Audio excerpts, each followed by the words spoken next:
Hello everyone and welcome back to another video from Wake&Tech. In this video, I'm going to show you how to deactivate your Facebook account from the application. So let's get started right away.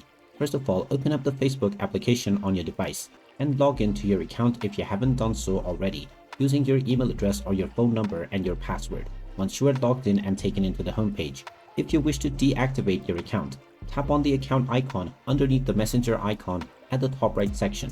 You will then be taken into the menu page. From here, scroll down and then tap on Settings and Privacy. From this menu, tap on Settings once again. And now you will be taken into the settings page. Just click on See More in Account Center. And then from this page, just tap on Personal Details. Now within this page, you will see Account Ownership and Control.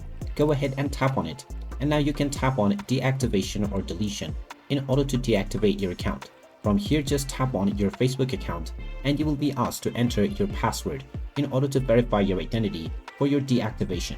After typing in your password, you will have the option to choose from deactivating or deleting your account completely.